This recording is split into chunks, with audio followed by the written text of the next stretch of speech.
All of us, at some time or another, have agonized over making a decision. Some decisions are major decisions. And also there are a lot of small decisions that we don't make, that they tax our minds, they drain our energy, they create a lot of anxiety and nervousness and mental torment because we don't take care of it.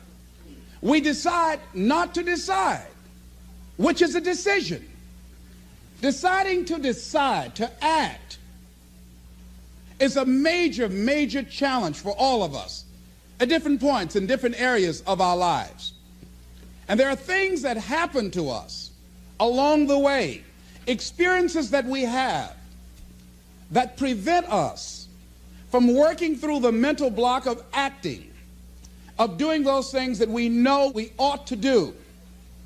And so what I want you to think about is, what is there that you know you need to do, that you want to do this, but for some reason or another, you've been holding back. For some reason or another, you just have not been able to gather your nerves or be able to work through the procrastinating or putting it off or justifying or blaming. Some reason or another, you just haven't done it. And you know you ought to do this. You really want to do this, but you don't know why you haven't done it. Anybody know what I'm talking about? Raise your hand, please. Okay, then I've got company here this evening. I'm not talking to myself.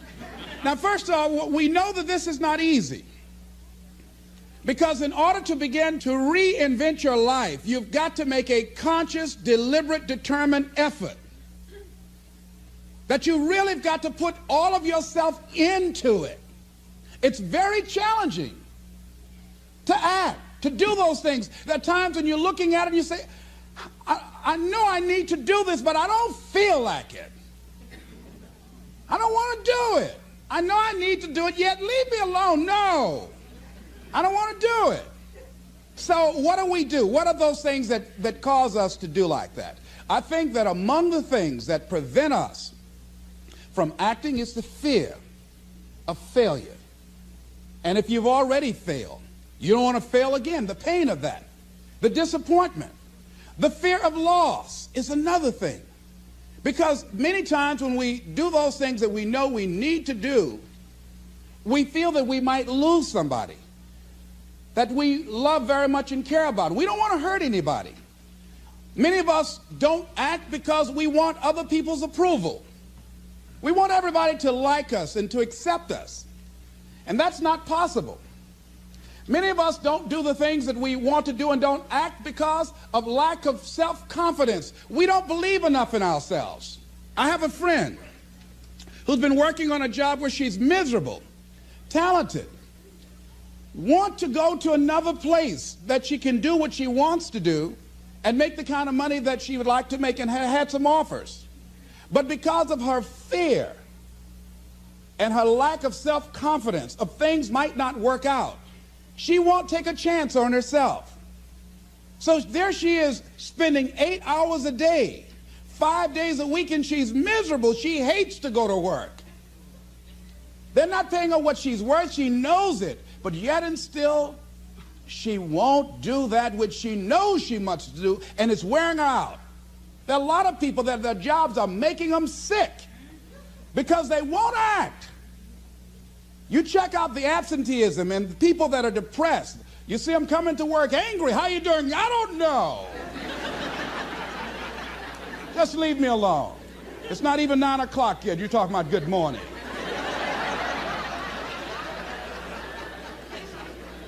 There are days you go to work, you want to just keep driving past the job. You don't want to stop because it's not in sync with who you are.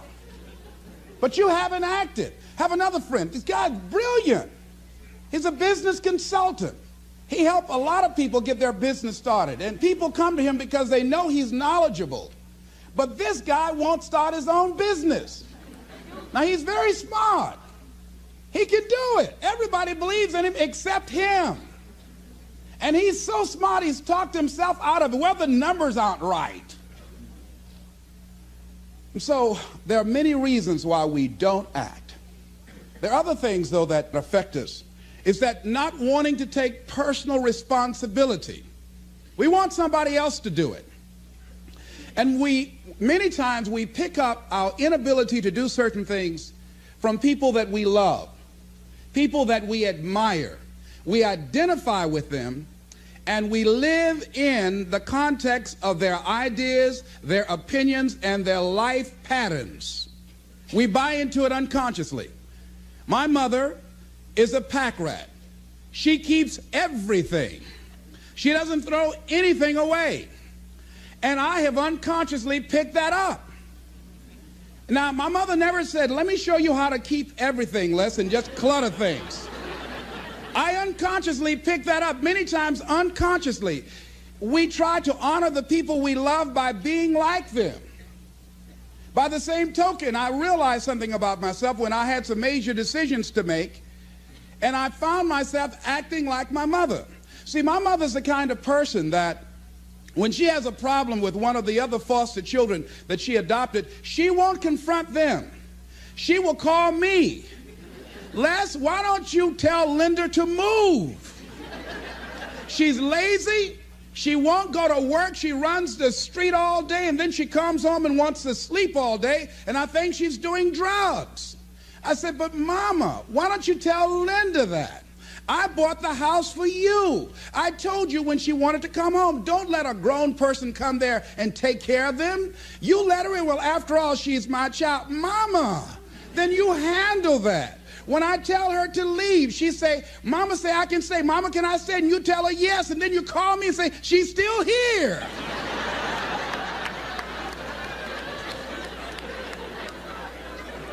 Why worry me with this? So Mama hasn't developed the courage to act on that. Some people won't act until there's a crisis situation. When Linda started stealing from Mama and took her Social Security check to get some drugs, Mama got some courage to say, get out of here and don't ever come back. But she wouldn't do it until then. And see, we don't have to wait until a crisis situation. I have a friend that has been having a challenge with losing weight. Both of us have been dealing with that challenge. And for the past 40 years, he's always seemed like weighed over 235 pounds. And so he said, man, I just can't lose weight. I'm big-boned. I said, Bud, I've never seen any fat skeletons.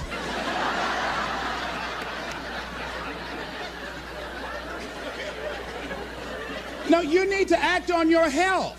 You can change this. You don't have to go to your grave fat. We're all digging early graves with our teeth.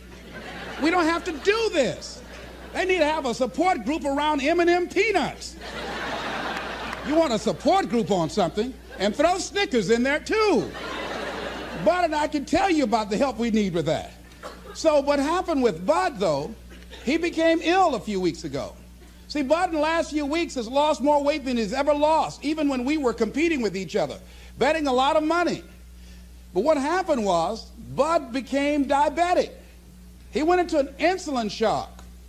He didn't know that he was diabetic. His blood sugar became high. And the doctor said to him, you are diabetic. You're going to have insulin shots every day. You're going to have to change your diet. And let me tell you what's going to happen if you don't do what we tell you to do. Number one, there's a possibility that you can become an amputee. Number two, you can go blind. Three, you can become impotent. Bud, say, help me.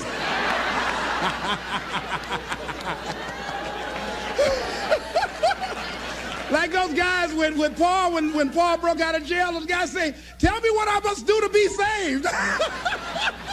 Bud wanted to be saved. I said, Bud, you want one of my peanut butter and jelly sandwiches? No.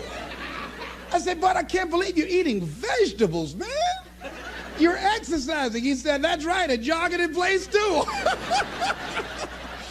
Now, he had the ability to do it before, but there's some people, it takes that kind of crisis to bring them into reality in order for them to act in their own best interest. Some people have to hit rock bottom in order to rise. I don't know why. You want to begin to look out on your life and what you want for you.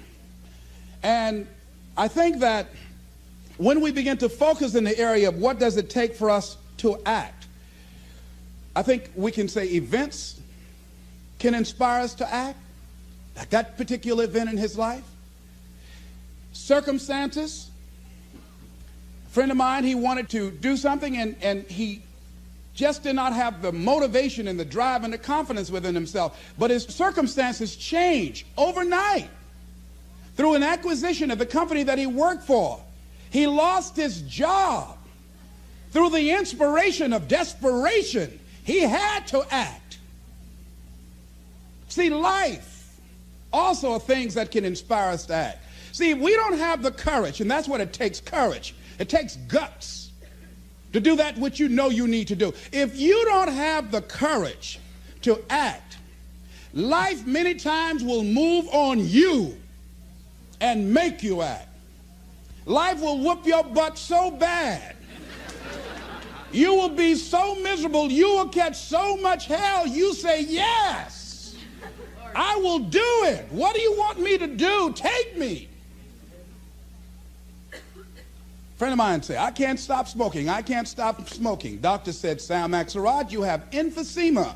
Sam never picked up another cigarette and said, look at those stupid people smoking. Sam, you did it for 35 years. How can you talk about people? Well, I was different. I'm trying to help them. They don't have to do the same thing I did. But be compassionate, Sam. Isn't it interesting how quickly we forget? So I'm saying that look at something in your life. It might be just writing a letter to somebody to say thank you. It might be just to apologize to somebody. I had a confrontation in the Penobscot building with the security guard there. He responded to me what I perceived as a negative way, and he and I engaged in an argument. I did not like the way I handled that. I avoided going through the front door for a long time because I didn't want to face him. Finally, I decided to act, and I went up to him and said, I want to apologize to you for the way in which I handled this argument we had the other day. I was wrong. I hope you accept my apology. He said, I do. And I said, thank you very much. I felt relieved.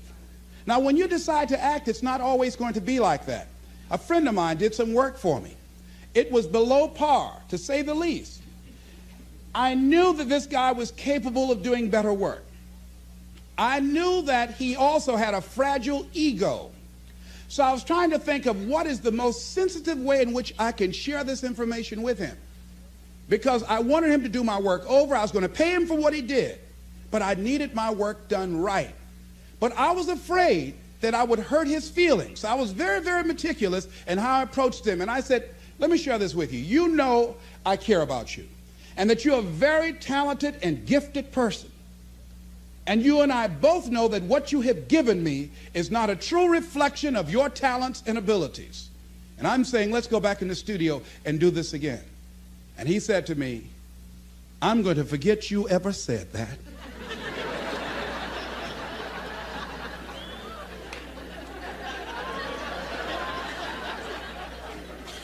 I was wiped out. He never spoke to me again. Now, when you decide to act, you're going to have some people like that. We're no longer friends. I lost sleep over that, ladies and gentlemen. I said, I can't believe that. I remember sitting up one night looking at the phone. I said, I got to call him. He said, no. Then I said, no, forget that. I called, man, look here, we've been knowing each other too long to allow this to come between us. He said, don't call me anymore, and hung up. And then I wanted to think about what can I do to make it up to him, and then something came to me, Les, what do you have to prove? See, many things we don't do is because of the fact we want people to like us. There's some necessary losses in life. When you decide acting in your best interest, you're going to lose some friends. Everybody's not going to approve of you. There's some people that won't like you. Who do you think you are? You're arrogant. What do you think you can do? You think you can get away with that? You're selfish. Thanks, I got that. It's my life. And so what I'm saying to you is that as you begin to look out on your life, this is challenging. This is not easy, acting.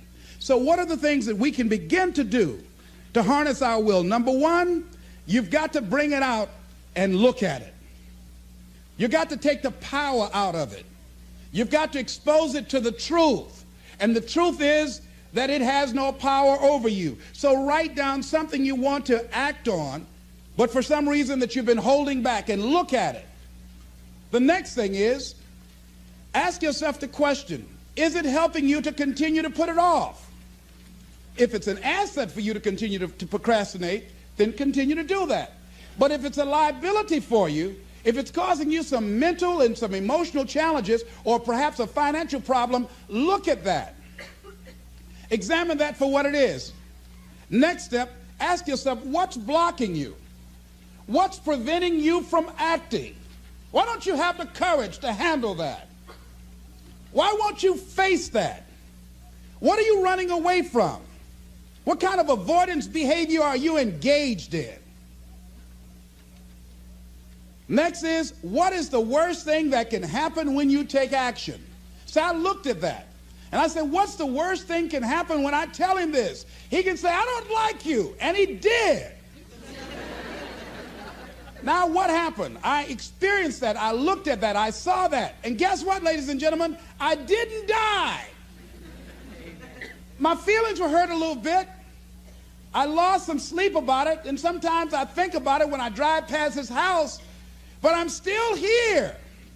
It's uncomfortable. But it's okay. It doesn't bother me anymore. I've gotten used to it now. So what is the worst thing that can happen? I want you to visualize that, experience that, feel the nervousness and the discomfort. And the more you run it in your mind, the less power that it will have. Next is, how will you feel after taking this action? I felt a sense of personal achievement when I faced somebody that has been my mentor for years. And for years, there was something I wanted to tell him. And I didn't have the courage to tell him, because it was always, I was the student, he was the teacher. It was always, I looked up to him and admired him and held him in high esteem. And I was always grateful and thankful for the impact that he had on my life. And I loved him so much. I didn't have the courage to say to him, please stop drinking so much. You're an alcoholic. You need help. I didn't have the courage because I was afraid that he might not like me. I was afraid that he might be hurt and crushed, that we would no longer be friends. I didn't want to jeopardize what we had. I loved him a great deal, and I didn't know how this would affect our relationship. And I didn't even want him to know that I knew that he was an alcoholic. And so I was a coward. I was spineless. In the name of love, I did it to justify to myself to stop from helping somebody that I loved from dying. I said, I love him so much, I just can't tell him this. I don't even know how he would handle it, to know that I know that he's an alcoholic. And finally, after years, I developed the courage to face my teacher, my mentor, who has molded me, who looks at me now and wanted to do what I'm doing now and did not do it. Came at a different time, and it wasn't time for what he brought. And he's living through me. And I had to face this man who's been like a father to me and say, I got to tell you something. You've got a problem. I love you very much. Please stop drinking. You're killing yourself. It's not just social. You do it every day. You need help. And whatever I can do to support you in that, I will. But please stop. And he looked at me, and I had no idea how he was going to handle that. And first there was like, I dare you. And we just looked at each other. And then I reached out to embrace him. And we've never, ever embraced men, macho. We never hugged before. I hugged him, and he just stood there with his arms straight. He couldn't raise his arms to hug me back. And he was shocked.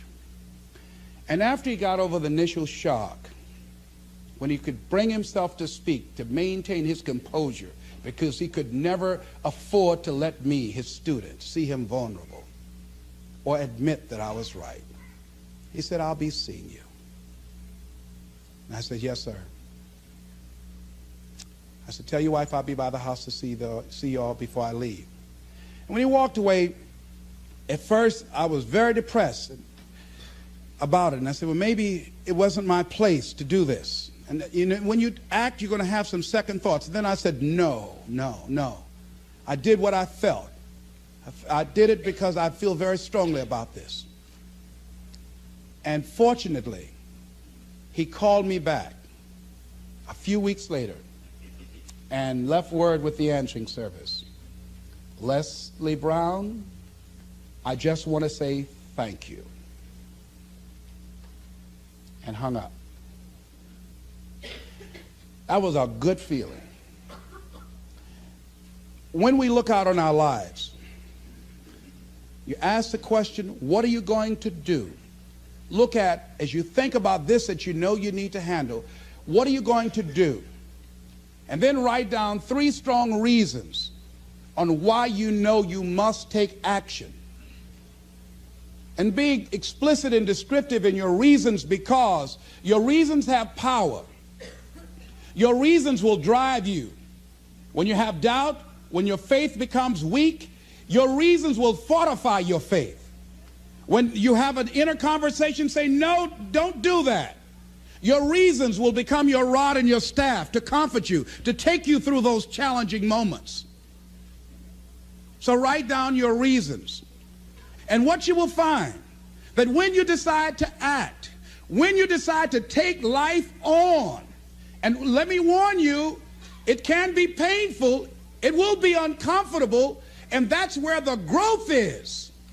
When you're uncomfortable, when you're stretching out, when you're taking life by the collar, you're going to get thrown to the ground again and again and again. But when you have determination, and you know that what you're doing is right, it gives you your life, it gives a special meaning and power to you, you will have some power from on high. You will discover some things about yourself that will begin to electrify your personality.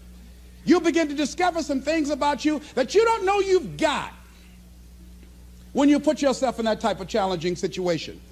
Repeat after me, please. I can go into action on anything in my life. Nothing is stopping me but me. No challenge in my life has any power over me.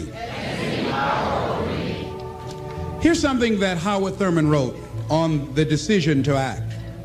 He said, it's a wondrous thing that a decision to act releases energy in the personality. For days on end, a person may drift along without much energy, having no particular sense of direction and having no will to change. Then something happens to alter the pattern.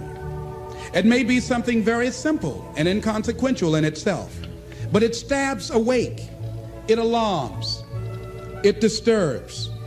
In a flash, one gets a vivid picture of oneself, and it passes. The result is decision, sharp, definitive decision. In the wake of the decision, yes, even as a part of the decision itself, energy is released. The act of decision sweeps all before it, and the life of the individual may be changed forever. When you decide to make decisions, to act, you begin to access power within you that will increase your self-esteem, that will increase and enhance your personal power, that puts you in charge of life. And life has a whole new meaning for you. There's a sense of personal freedom. Doesn't mean you're not going to have any struggles. Doesn't mean that you're not going to have any challenges. Doesn't mean that you're not going to suffer any defeats. No, doesn't mean that. But what it does mean, that you're putting yourself in the position to grow. You're putting yourself in line with your higher calling and your higher self. And that's what life is about.